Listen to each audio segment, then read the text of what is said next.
نحمده ونستعينه ونستغفره ونعوذ بالله من شرور أنفسنا ومن سيئات أعمالنا. السلام عليكم ورحمة الله وبركاته. Today we have amongst us one of the most famous scholars around the world, Sheik Abdurraheem Green. Just to brief you all a little bit about our Sheikh for today. Sheik Abdurraheem Green embraced Islam over 30 years ago, and since that time he has been active in the field of dawah. He was educated in a Christian monastic school and although held strong Christian principles, dabbled with other religions. This continual quest to find meaning to life eventually led him to Islam. Sheik Abdurraheem spent many years at Speaker's Corner in Hyde Park, where he made his name as an inspirational orator. He has been delivering talks nationwide, including universities during this time, and also on international platforms such as the Peace Conference, which was held in Mumbai. He is regular on Peace TV, with many of his lectures widely watched online. He is a founding member and chairman of AIRA, a Dawah organization in the UK. He is currently involved in developing an online learning platform focused on personal development with an Islamic perspective. You can subscribe for updates on www.getiwillpower.com. So without further ado, I would like to request our Sheikh for today to please. Thank you. Jazakallah. Thank you. So, alhamdulillah, brothers and sisters, I want to talk about life is beautiful. And life, alhamdulillah, is beautiful, but life is only beautiful for one type of person. And that is for the believer. The life of everyone else except the believer is a cursed life, is a miserable life, even if they are smiling on their faces. And even if they're looking very happy on the outside, and even if they are dancing and singing and their life looks so fantastic, and you look at it and you say, oh, I want that. I want what they've got. I want to live like they live, with their nice car and their nice house and all those things that they have. But, brothers and sisters, did you ever hear the phrase, don't judge a book by its cover? Yeah, you ever heard of that expression? Yeah. You see a lot of things in life these days. A lot of things in the world is about making the cover look really nice. But when you open the book, when you start really to open the book and you start to look inside the book, there's nothing. There's lots of empty pages and empty words. Now, if you don't understand my metaphor, you all know what a metaphor is, right? Yes. At least the kids know what a metaphor is. I don't know about the parents. You know. A metaphor, it's a metaphor. The metaphor I'm trying to give you is of the life of the people who do not believe in Allah. The cover of the book may look fantastic, but when you look inside, it's empty. Because their souls are dead, or barely alive. And how do we know that? How do we know that? Because we know from Allah, who is the creator of all things, whose knowledge is perfect, whose understanding of the human condition is complete. We know from Him that He tells us that what gives life to the heart is knowing Him, is remembering Him. It is the remembrance of Allah that gives life to the heart.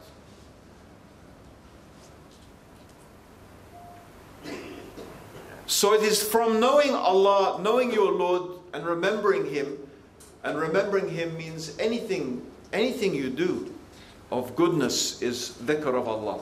Dhikr does not mean, like some people imagine, sitting in a circle, counting with tasbih beads, or even even reading Quran, although of course reading Quran is one of the best types of dhikr. But anything you do sincerely for the sake of Allah is a type of dhikr. It has to be, because to do it for Allah, you have to remember Allah first. You have to make the intention that I'm going to do this for the sake of Allah. If you don't make that intention, then your deed is not a good deed. It's just something you do. Because your deeds are judged by their intentions. Now you can do amazingly good deeds. You could give charity. You can learn Quran, learn Islam. Maybe you could have really good manners. You could treat your family really, really well. Maybe you could send them here to Al-Manar. You see? But what's your intention? Let me ask you, what's your intention? Seriously, the parents, I'm asking you, what is your intention? Is your intention to please Allah? If that's your intention, you get rewarded. But if your intention is, well, you know, my people in Pakistan, it's our culture that we have to, our children all have to read Quran from cover to cover. And my family, I will be disgraced if my children can't do that. That's not a good intention. That's not doing it for Allah.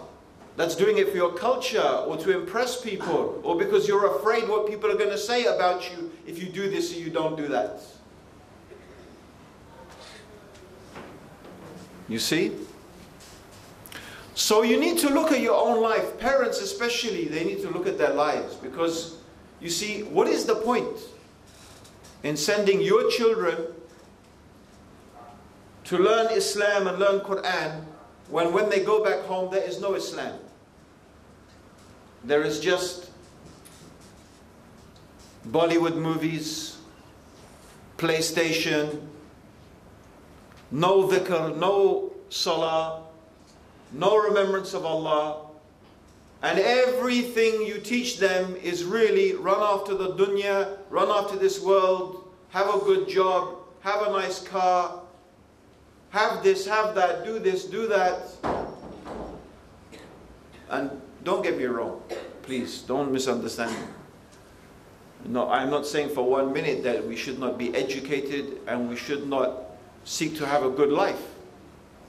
Absolutely, I am not saying we should not do that. But it's a mistake to think that this is where happiness lies.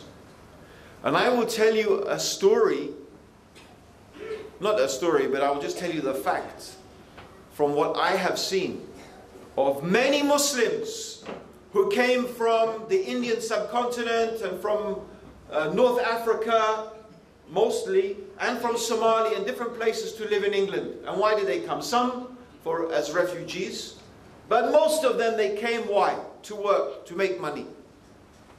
They didn't go to England to give dawah because we need to tell these poor non-Muslims about Islam. No, they came to make money, that's it. They came to make money and to get free education and to get free health service that you get in England. That was their intention. And so what did they do? They taught their children, get educated, become a doctor, become an engineer, make the best life for yourself. And now these same parents are crying because their children don't visit them anymore. The children don't care about them anymore. The children don't obey them. The children don't listen to them. Well, why are you crying? That's what you taught them. You taught them to run after the dunya, so they ran after the dunya. So why would they care about you? Caring about your parents is something from the manners of the Muslim. If you look in England, well, they have old age homes. They have places where when you get old, they send you to a home. I know many people in England, old people whose kids don't even visit them for Christmas. And sometimes they only live a few streets away. They don't even visit their own parents. Why? Is that what you want? You think you send them to Al-Manar for 3 hours a week and it's going to be a solution for you? You see, brothers and sisters, listen. The Prophet ﷺ said, how wonderful, how amazing is the condition of the believer. Everything that happens to them is good. And this is only for the believer. Subhanallah. How amazing is the condition of the believer. Everything that happens to them is good. Everything. And this is only for the believer. No one else gets this. No one else gets this. That everything that happens to them is good. And the Prophet said, so if some bounty or some blessing or some good thing from Allah comes, then they are grateful. They are grateful. And if some calamity strikes them, some hardship, some difficulty falls upon them, then they are patient. And that is good for them. So the goodness is good for them, and the trials and tribulations are good for them. Because in every situation, goodness is coming. Either they are grateful or they are patient. And both gratitude and patience are amazing qualities that to have. But no one else has this. Only the believer has this. But I want to go back and think about gratitude and patience. What does it mean? Gratitude. You see, when a good thing comes to you, you are grateful. What does that mean? What does it mean to be grateful to Allah? Does it just mean to say Alhamdulillah, Alhamdulillah, Shukr Allah? Is this what it means, gratitude?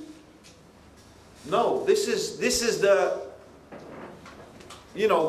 most shallow understanding and the most basic understanding of gratitude. Gratitude means that when Allah gives you some blessing or some bounty, you use that blessing and you use that bounty in a way that is pleasing to Allah. That's what it means. And you don't use it in a way that is displeasing to Allah. If Allah gives you money and you spend that money to buy cigarettes to kill yourself, you are ungrateful to Allah. That's not, Allah's giving you a bounty and you use it to destroy your health, which Allah will question you about on the Day of Judgment. You are ungrateful to Allah. This is ingratitude to Allah. This is disobedience to Allah. That is abusing Allah's gifts to you. If Allah gives you a TV and then you use that TV to watch haram and to listen to haram, or you have a mobile phone and you use that mobile phone to listen and watch haram, this is ingratitude to Allah. Allah is giving you a bounty and then you are using that bounty and that blessing in a way that is displeasing to Allah subhanahu wa ta'ala. That is ingratitude. Even if you say Alhamdulillah for this thing, and then you go ahead and use it for bad things. So the gratitude of your eyes and your eyes. What if you lost your eyesight? How much would you pay to get your eyesight back? Think about it.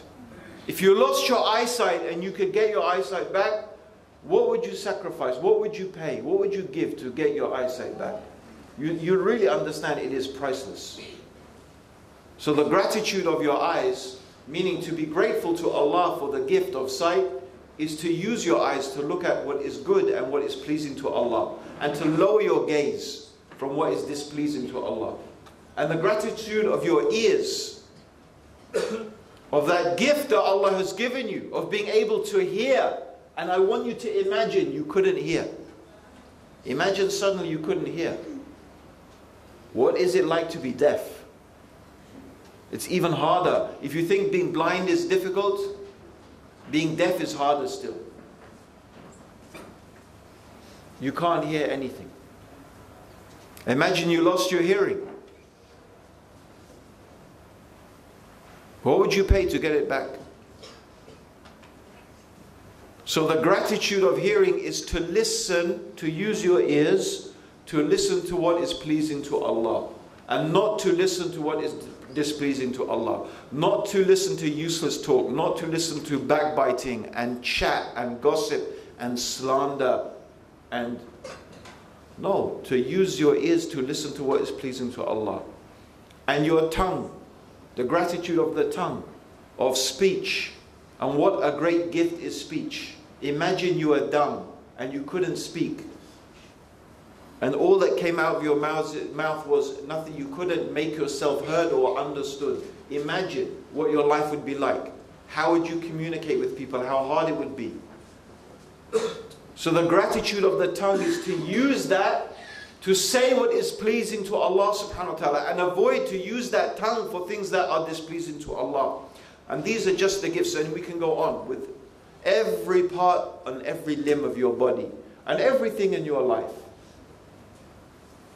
You see, so this is what it means to be grateful to Allah. This is the believer. So the believer, their condition is, when they get something good, they are grateful. And what happens? What happens when you are grateful? If you are grateful to Allah for His gifts, what happens? Do you get more or you get less? You get more? Absolutely. This is what Allah tells us. If you are grateful, He will increase. If you are grateful to Allah, meaning you use the gifts that Allah gives you for what is good, Allah will give you more gifts. Allah will give you more blessings. Allah will give you more things. And then inshallah you will be more grateful and Allah will give you more. This is the secret of increase. But increase in wealth, think about it. If you are using your wealth to disobey Allah, and Allah increases your wealth, then Allah is only increasing you in the opportunity to disobey Him.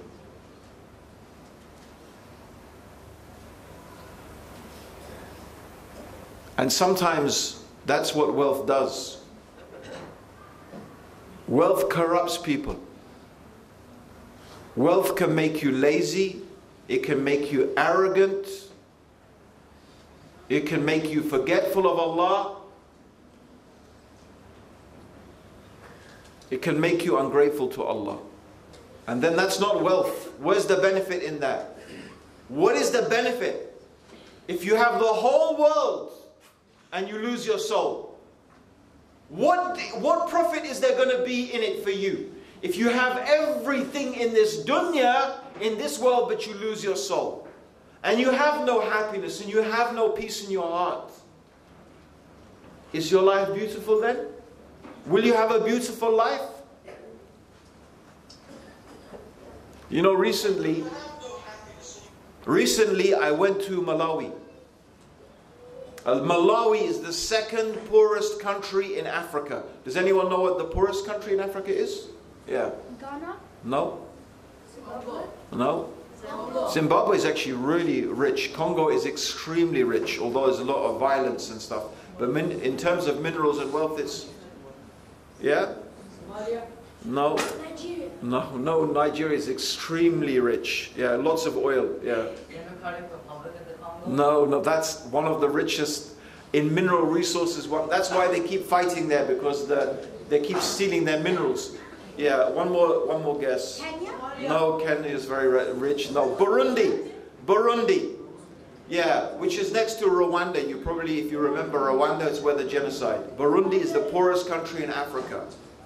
Right? Burundi. I've been there. And also Malawi is the second poorest. So I went to Malawi recently.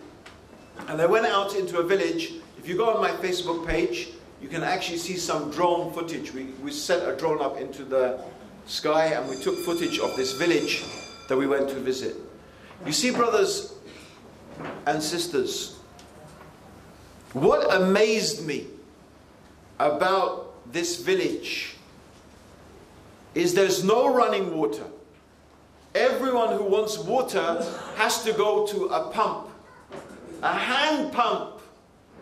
If you want water, you have to walk from your house, and the houses are all spread out. They're not like close, they're all spread out.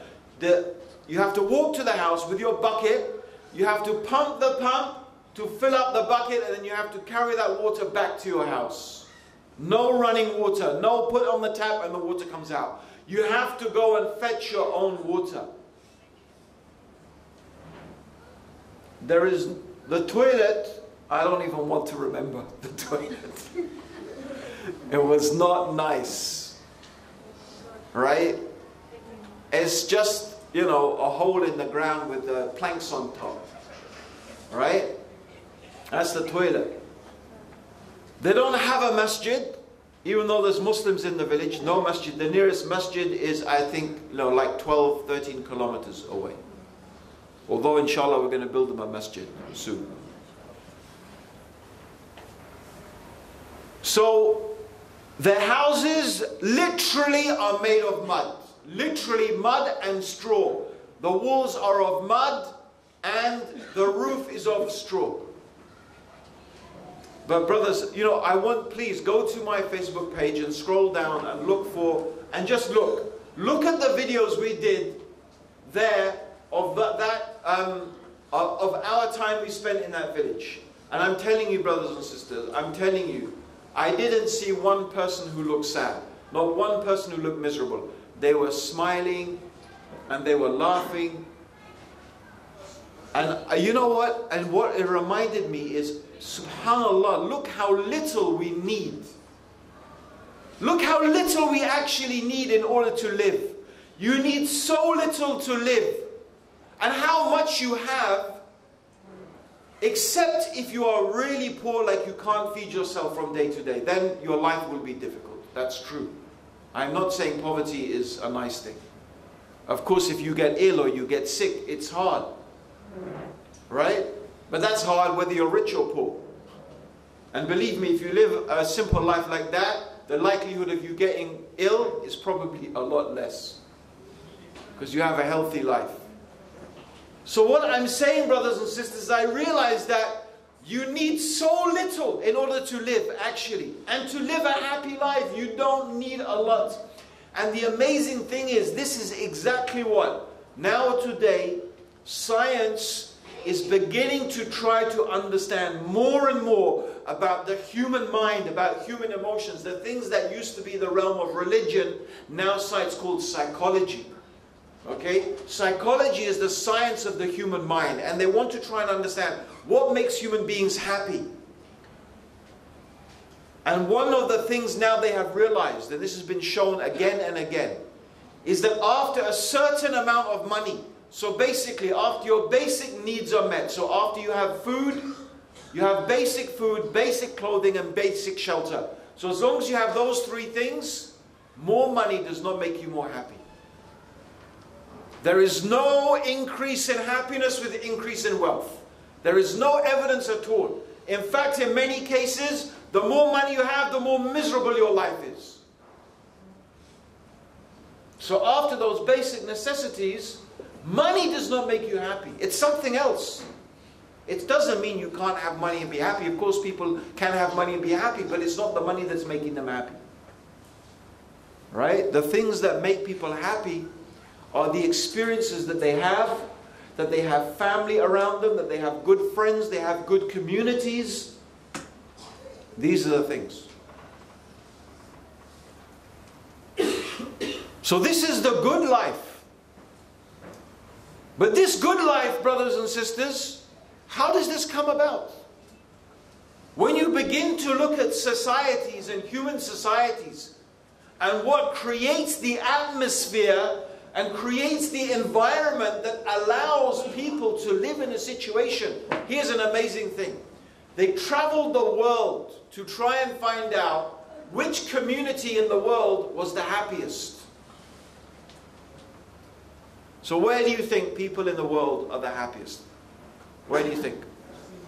Huh?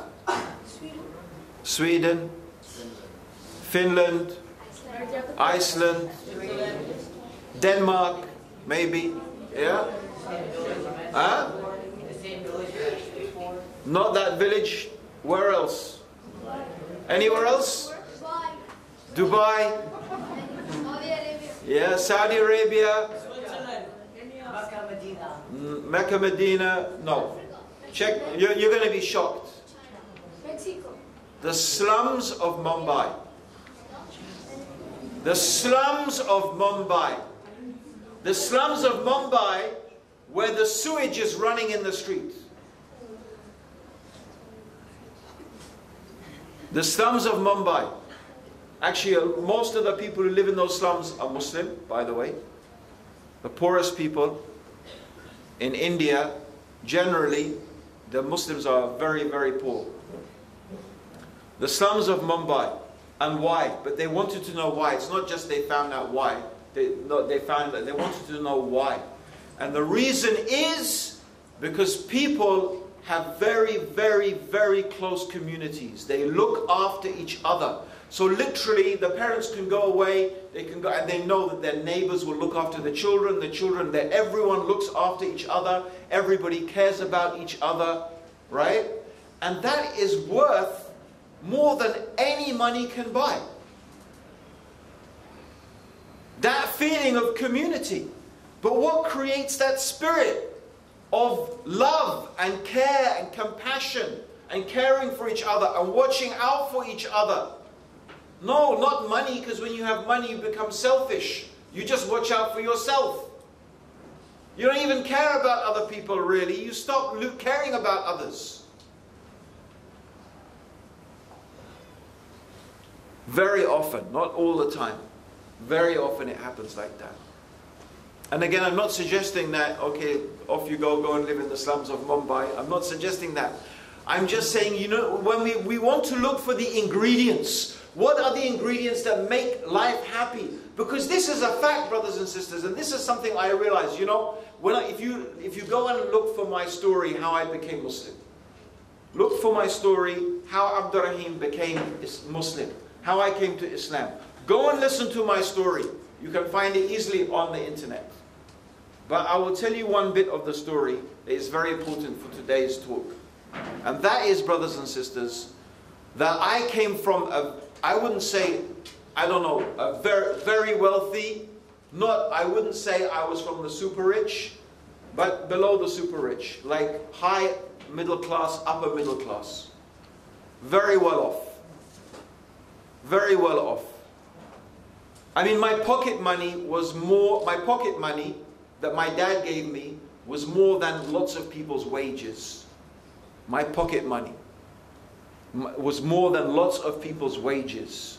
Even in England, I'm talking about.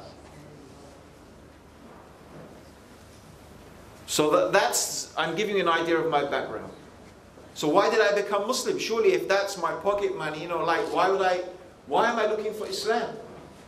Because I was unhappy. You know, my wife likes to make fun of me. Oh, poor little white rich boy, she says. But she's from the opposite, poor Pakistani background in East London. You know. And she had a tough life. Like her life was almost the opposite of mine. You know, like my dad beat me, I think, twice in my life. You know, she got beaten probably every day. You know, by her dad. Subhanallah. So she makes fun. But I say, no, look, you're making fun, but you don't understand. You don't understand that these kids are messed up.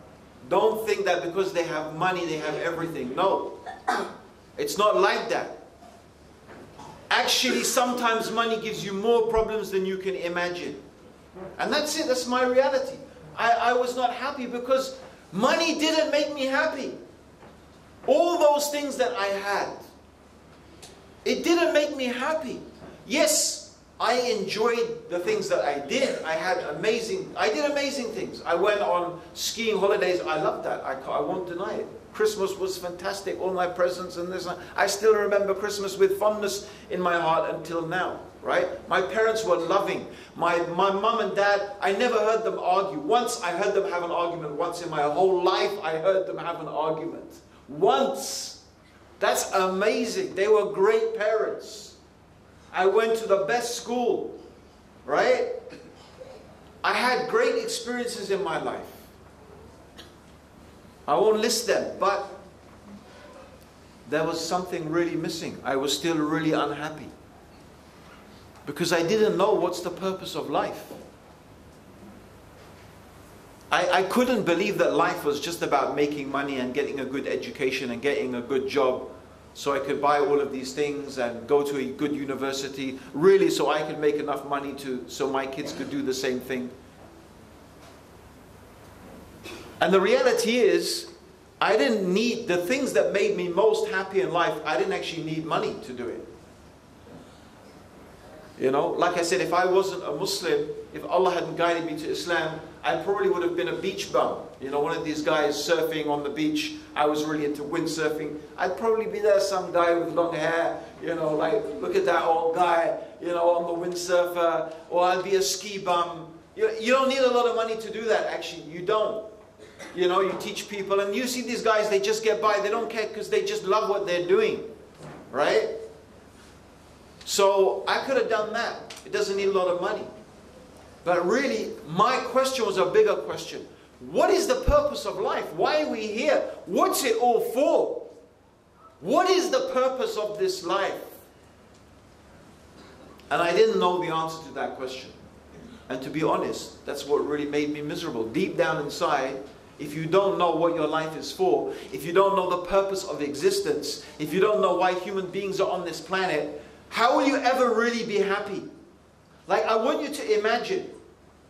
Imagine you suddenly wake up and you find yourself on an aeroplane, but you're in first class. Yeah? Business class, first class. Yeah? Not like economy, when you have to eat your own meat if you're my height anyway. Yeah? So you're in first class and you just wake up. You're sitting there in first class. So you look around. Hello, sir. The hostess comes. Would you like a massage? Oh, yeah, all right.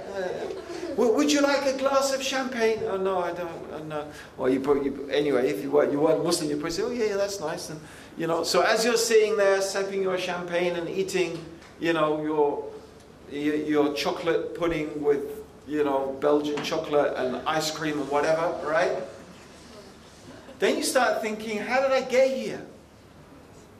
Like, how did I wake up here? And then you turn to you said, like, you say to the guy next to you, like, what are we doing on this airplane? The guy says, I don't know.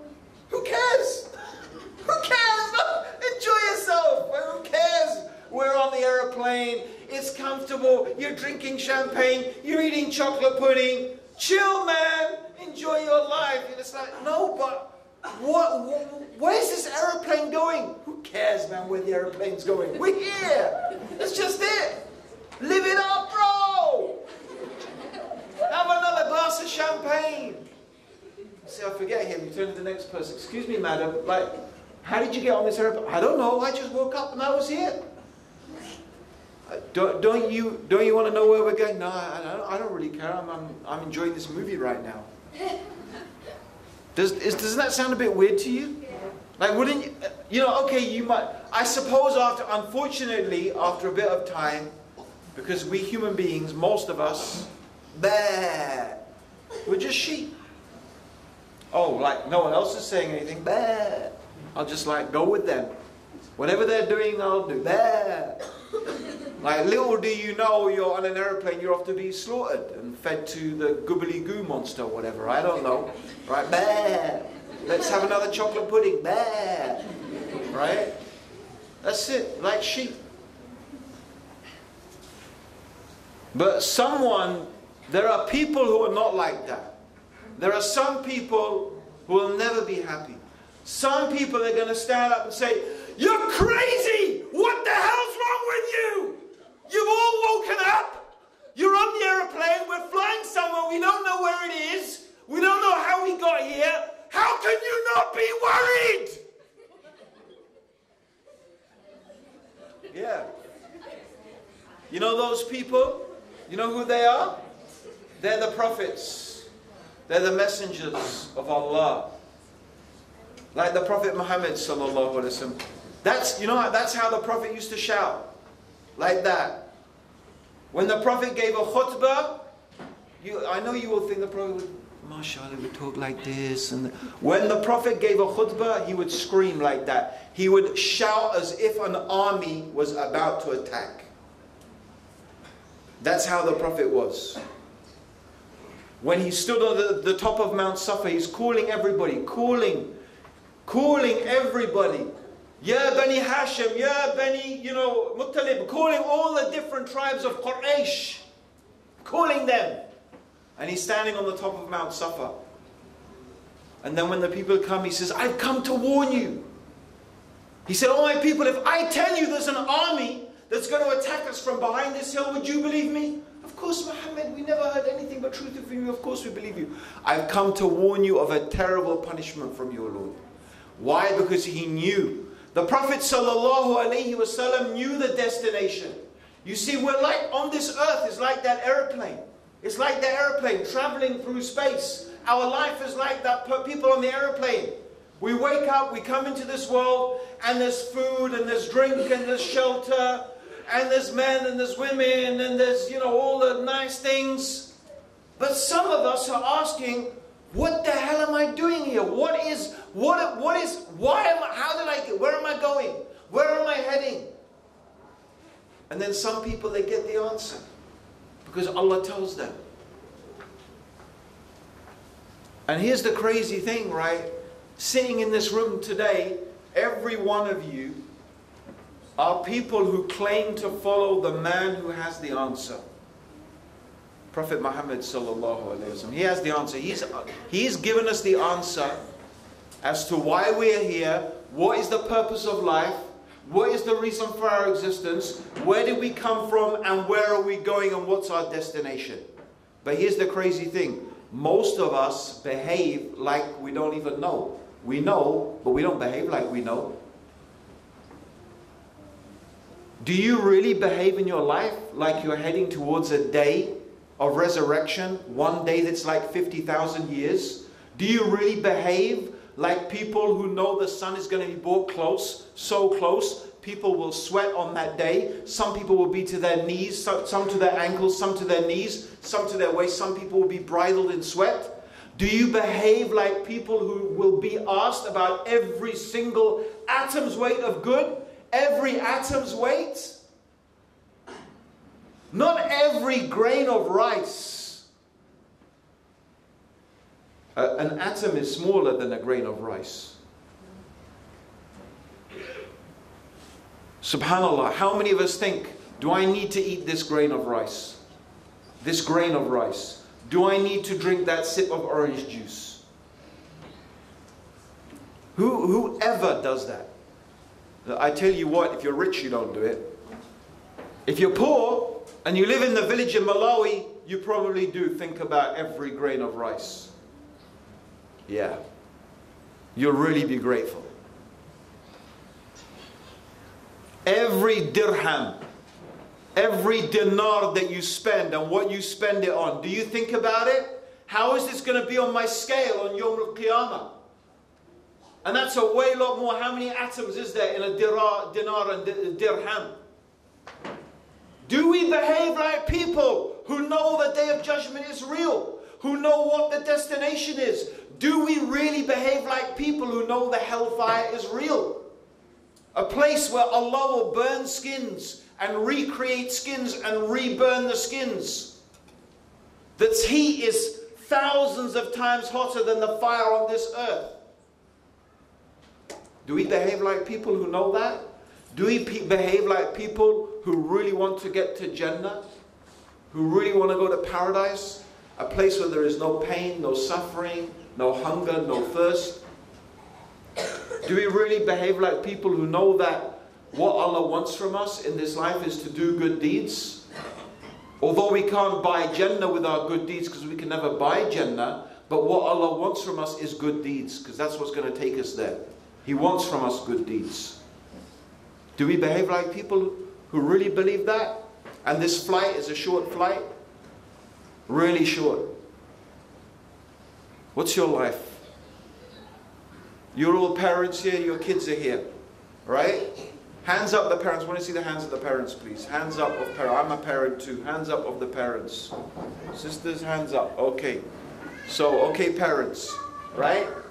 So, I want you to remember when these kids here, your kids here, right? Boys and girls, I want you to remember the day that they were born. I want you to remember the time you first held them when they were little. And kids, I want you to remember, you were just a little thing. Feed me, change my nappy, right? You can tell I don't like babies much, yeah? I like them when they get a bit older and they start going, you know, like that. Always like,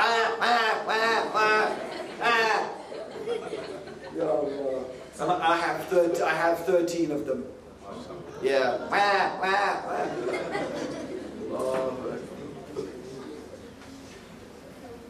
Yeah.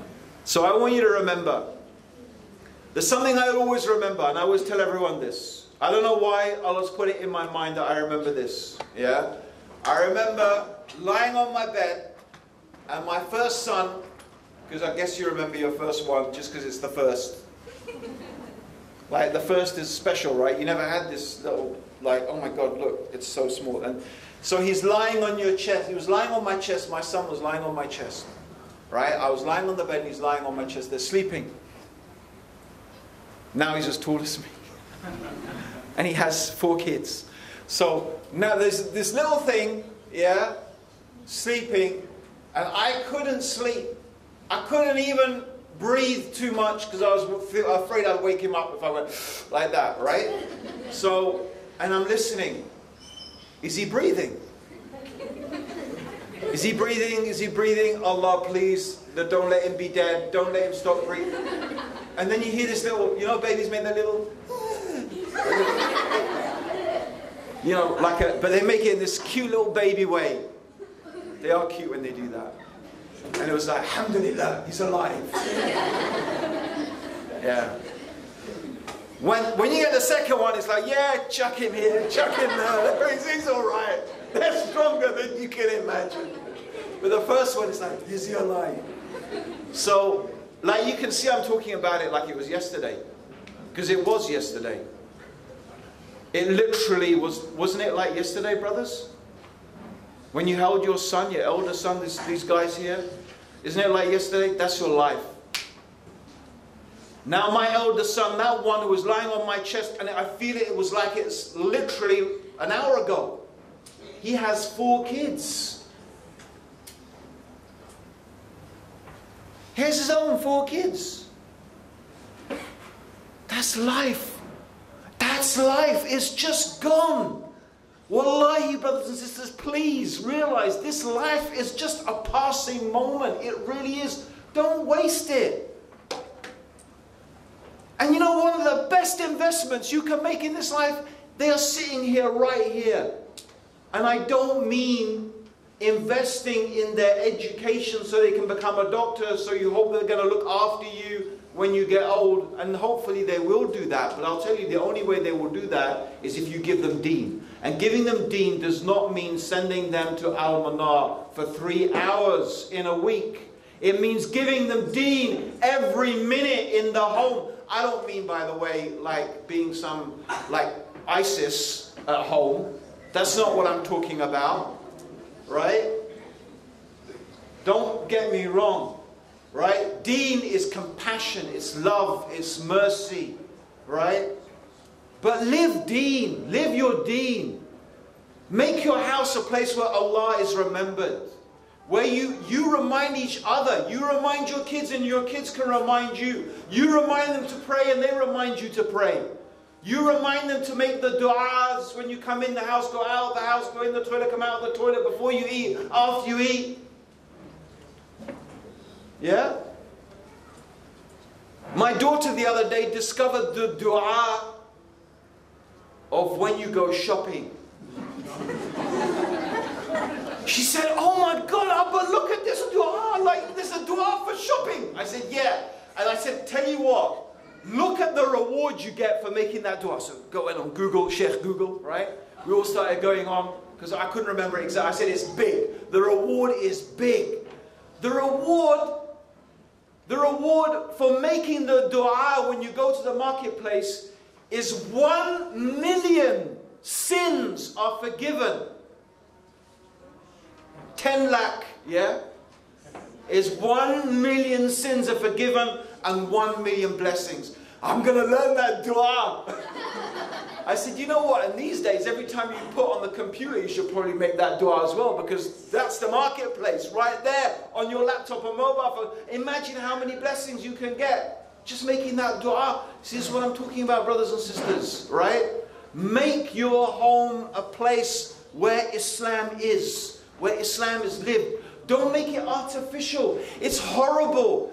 I don't send my kids, and I'm not saying don't send your kids to Al-Manar. I don't send my kids to madrasa, because they learn with me, right? And I'm not saying don't send them, right? If there was a really good madrasa, I would send them, right? But it's a bit difficult for me for where I live and other things. But the point is, I do have another philosophical reason. I don't want my kids to have a disconnected idea about what Islam is. That Islam is something you have in madrasa, and then when you come home, that's where we have PlayStation, that's where we have TV, that's where we have everything except Islam. Because that will create the worst type of personality. You will create schizophrenic children who will think of Islam as, all it will be is Islam is these rituals, these mindless rituals, bowing and prostrating. I don't know what I'm saying. Oh yeah, alhamdulillah, oh yeah, that means all praise to Allah. But it's not connected to their life. If Islam is not connected to your home, how is it going to be connected to the workplace? That's no Islam. That's not Islam. That's not the deen. The deen is a way of life. It's a way of living. Islam is everything. So brothers and sisters, look, the adhan is going, and I'm going on and on and on. So inshallah, life is beautiful. Live the life of a believer. Allah will give you lots of blessings. Alhamdulillah, you will find your home is filled with happiness and joy and bliss. And even when there are tests and trials and tribulations, you'll know that that's good for you. And you'll be patient, and Allah will give you patience. And alhamdulillah, you have a beautiful, a truly beautiful life. Allahumma salli ala Muhammadin wa ala alihi wa sahbihi wa sallam. Jazakallah khair. Assalamu alaikum wa rahmatullahi wa barakatuh. So inshallah, we will have a quick question and answer session. We'll give the first opportunities to our boys seated in front, followed by the girls. And then we will, if we have time, we will proceed one each for the parents on both sides, inshallah. So, why do the boys go first? Okay, so ladies first? Yeah, ladies first. Ladies first, inshallah. Okay. So from the girls' side, any of our girls, so we have today with us students from level 4, 5, 6 and 7. Yeah. All here from the boys and the girls' side. Okay. And along with that, we have a few of our parents who have joined us today, so inshallah. So girls, who would like to ask a question? It's an open topic, or? It's up to you. Open topic.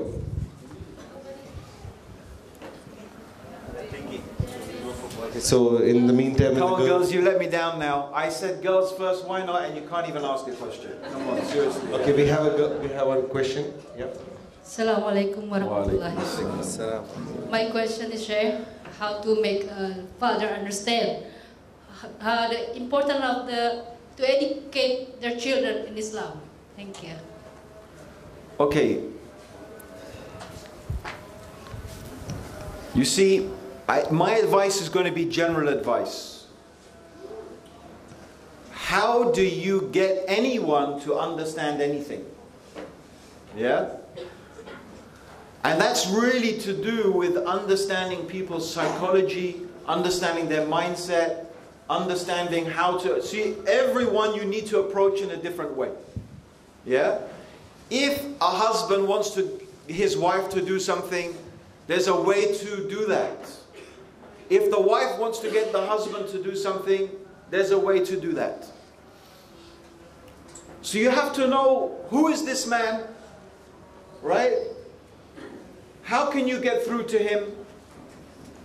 It may be that, for whatever reason, if you, as the wife, you try to tell him, he will not listen to you. So I'm guessing maybe that's the problem, right?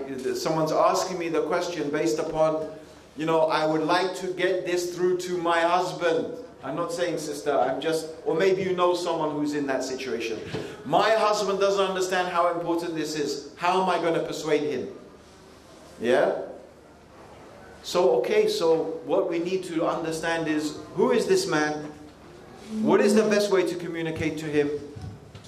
Maybe there's a reason you're not getting through to him. So, the first thing I always say to sisters, yeah? Right? And maybe this is, you know, people will criticize me for making generalizations and whatever, but I think you'll get what I'm trying to say. Right?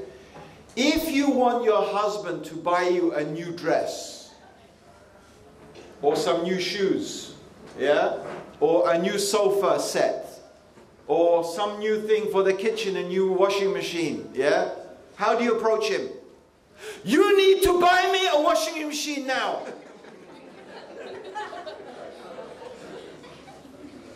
You know? No, it's like, it's going to be like, Habibi, Habibi.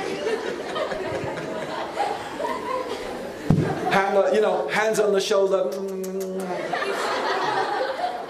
Yeah, you know what I mean. Oh, did you enjoy the dinner? You cooked special dinner, yeah? You know, I really need something. Yeah? And he's going, already he's going, yeah. Anything you like, babes. No problem. But when it comes to the children and Islamic education, astaghfirullah, husband, you need to send the children to madrasa, you need to do this, you need to do that. Yeah? You notice the two different approaches? Why? Why? So wait a minute, now it comes when it comes to you trying to persuade your husband to give the children the Islamic tarbiyah, you start behaving like ISIS. But when you want a sofa, you behave like yeah. So do you understand why maybe he might not listen to you? Huh? Yeah. Why? What's more important, the sofa or the children's education? And actually, what's that telling him? He says, I know what she really cares about. It's not the children's tarbiyah. Alright? It's the sofa. Yeah. Yeah, the kids know it as well. You see. So let's go back to, do you remember how I started the talk about your intentions? You have to really ask yourself, what's my niyyah? What's my intention? Right? What really is important to me here? Yeah? So I don't know why we behave like that. You know, and it can be the same the other way around. The same with the man. The men are exactly the same. He wants his wife to wear hijab, or he wants, maybe he's got religious, and now he wants it. I mean, he was doing all these things. Now suddenly he gets religious, which is good. Alhamdulillah. But he doesn't think about how to persuade his wife in the way that she's going to be persuaded. So this is really, maybe even you're not the person to tell him. Maybe he will listen to another man. Yeah? Maybe that's the best thing. Maybe he needs to hear a talk by, Abdurraheem Green or something, or someone else. Maybe he doesn't like, these Gora people anyway. He's probably an MI5 spy. So okay, so don't get him to listen to someone else. It doesn't matter. You get my point. So it's all about the art of persuasion.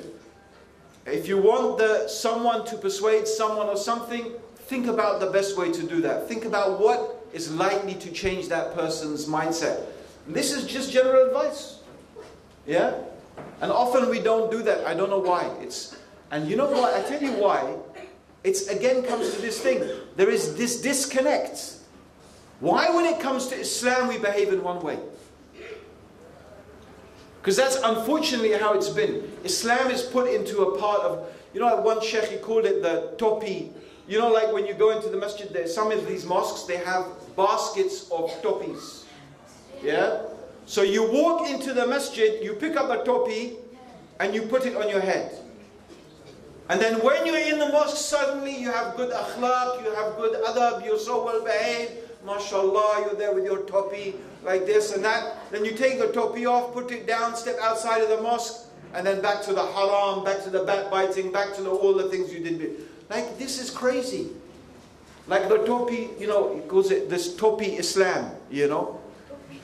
You see the Ramadan Muslims, they're good Muslims in Ramadan. Only in Ramadan. Because this is, unfortunately, we've created this idea that Islam is something we do at a secularized version of Islam. But Islam is something we need to live in all of our lives. That's why part of the reason I think we do that, unfortunately. So, okay, that's my answer. I hope that answers your question. Okay, so anybody from the boys' side would like to ask a question?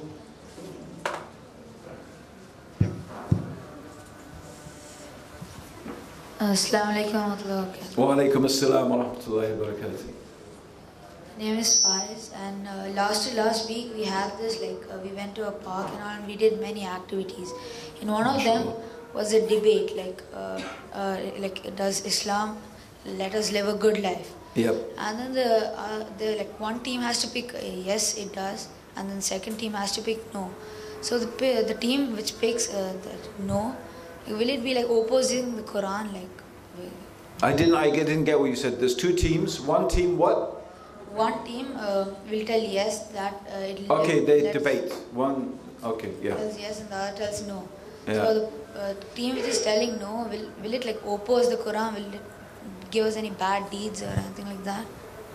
Oh, in a debate? Yeah. No, because he's asking. They had a debate. Does Islam give a good life? So I can understand. You're worried. If you're going to take the point of view that you have to say Islam does not give you a good life, is this haram? That's good that you think like that, mashallah. I can understand you feel concerned. I'll tell you, this is a similar issue that was brought up when we did dawah training. Sometimes in our dawah training we do an exercise where someone pretends to be a non-Muslim and asks the Muslim questions. So as if you're giving dawah and I pretend to be the non-Muslim and I'm asking you questions, and someone says, well, I don't want to pretend to be a non-Muslim. I can't say those things, you know. But no, you have to, this is an exercise, yeah. This is an exercise in order to develop your awareness and your understanding. Of course, if you really started to accept it, then that's wrong, yeah. But from the point of view of doing an exercise and being able to think about issues, but that's what you will do anyway, right? That's what you do anyway. In fact, when you read the Quran, Allah is always asking us to think about these issues, to think about these certain things. Yeah? I give you a very amazing example in the Quran. Yeah? So this is amazing to think about it. That Allah told the Prophet Muhammad to say that if Allah had a son, I would be the first to worship him. That Allah told the Prophet to say in the Quran, if it was true that Allah had a son, I will be the first to worship him. But Allah is far removed from such a thing. The point that this shows is you can ask questions like that. You can think of issues like that. Yeah? But you do it in order to prove the opposite point. Yeah? And that's the object of the exercise. Yeah? Is to use it as an exercise to think about the situation. So yeah, I think it's allowed to do it in that particular circumstance because the idea is for education and thinking and understanding. Yep. Next we will give a chance to the parents from the sisters' side. So any parent who would like to ask a question. The boys have lots of questions here. Assalamu alaikum. Wa alaikum assalam. This is regarding your speech today here. Yep. So since you said about the people of Malawi that they are so happy with no running water and no flushing toilet, do you think like if you introduce them to running waters and flushing toilet and cold and hot water, you bring them to England and they live a nice life, and then you take them back to Malawi and deprive them of all that they're used to, do you think they'll still be happy as much as they are now? Well, I don't know. First of all, I can't say for the whole of Malawi. All I'm talking about is my experience and what I saw when I went to this village. Yeah? But I'll tell you from my own experience, yeah? My own life. I have 2 kids who race. They race bicycles, mountain bikes, downhill. Yeah? They race downhill. So the whole race is to see who goes down the hill fastest. It's totally crazy. Yeah, really crazy. And so in these races, the races are in hills and mountains, away from towns, away from everything. And we go and we have to camp. It means we live in a tent. For 3 days, 2-3 days, we live in a tent. We have no running water, we have no heating. We have no electricity. And are we happy? Actually, probably those 2 days are some of the happiest days we spend. So, I mean, a lot of these things, brothers and sisters, depends on your mindset. Right? It depends on your mindset. I'm not saying that having nothing makes you happy. Like, it's not to do with whether you have something or don't have something. You can be rich and be happy, and you can be poor and be miserable. Yeah? What I'm saying, and my point is, that making money, having money doesn't make you happy. If you think that, you are deluded. You are deluded. You are deceived. You are wrong. Having money does not make you happy. Being very poor, actually, yes, that is a problem. There is no doubt. No one's denying that if you are poor to the level that you literally don't know where you're going to eat, and you have no access to clean water, and you have no access at all to healthcare, and that is a problem, and that your life will be very difficult, and it is likely that your life will be very hard, and it will be harder to be happy. I'm not saying anyone should be in that type of poverty, right? But the point is, the only point that I'm making is, it proves that you don't need to have money to be happy. It just proves it to me. That's all I'm saying. I went to a place, I saw people had very little in terms of material things, and I saw that they were happy. So that's it. I realized, and this is what I realized when I went to Egypt. When I was 9 years old, my parents went to live in Egypt. I saw the same thing there. I saw people living in extreme poverty, but I never saw people so happy in my life. In fact, I was almost shocked. Like, it's so shocking to me. Like, people in England generally were so miserable, and they had so much, and the people in Egypt, so many of the people I saw had so little, yet they seemed so, I couldn't understand. It didn't make any sense to me, because it went against everything I'd been taught. That's the only point I'm making, sister. As for people who go from Malawi and they get stuff and they come back, and I don't know what's the point? I don't understand. You know, I don't even know really what is the point of the question. I'm just going back to what I was saying, is that money doesn't equal happiness. The proof is in the pudding. There you go. That's it. I'm not saying all Malawi. I just said, well, one village I went to. Maybe it's the only village like that. Maybe everyone else has got depression and they all want Prozac and they're all so sad. I don't think so. It's unlikely, but you know. So I guess we will stop with one last question, inshallah, with the parent from the boys' side. Assalamu alaikum warahmatullahi wabarakatuh. Wa alaikum assalam. Sheikh, what about reading books like Harry Potter, Wimpy Kid, or Militant Gangsters? I personally discourage my kids. Yes. Please. Well, you know, when it comes to these things, reading those books or watching movies or things like that, the rule in my house is that everything is supervised. Yeah?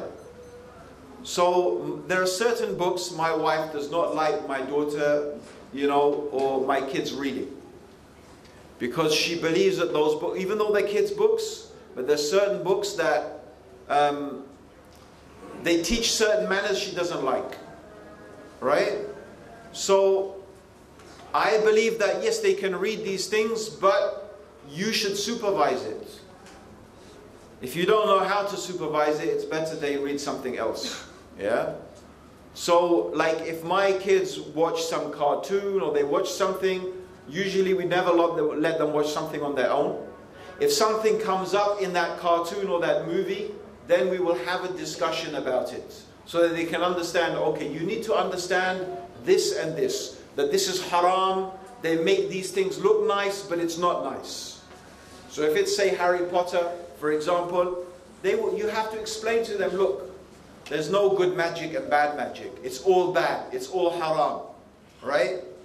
This is all kufr, this is all disobedience to Allah. And shaitan wants people to make it look as if these are good people. Maybe in the world of magicians, there are good and bad magicians, but in the world of Islam, everyone who practices magic is doing something haram and doing something bad. Yeah? You understand? So you explain it, and in this way they get a bigger understanding of life as well. Because I guess here in Dubai, or even more so in England, they will go to school many times with lots of people who are not Muslim. They will mix with people who are not Muslim. Maybe sometimes you will find the non-Muslims, some of them have better character than the Muslims. How will you explain that to them? Yeah? So then they have to know what is the difference between being a person of Tawheed. Yeah? What does it mean to be a Muslim? Right? So this is up to you, brother. Right? That's the rule in my house. That they can read certain books, they can watch certain cartoons and movies, but everything is supervised, and we use it as a platform to explain things to them, inshallah. Yeah. Jazakallah khairan. This completes our question answer session. I'm sorry, unfortunately, we cannot entertain all the questions over here for today. I would like to invite our management representative and the head of our admin team, Brother Jafar, along with Brother Sarfraz and Brother Shahil, and of course our head teacher, Brother Zakir, to please come up on stage to kindly present with our Sheikh a small memento on behalf of Al-Manar.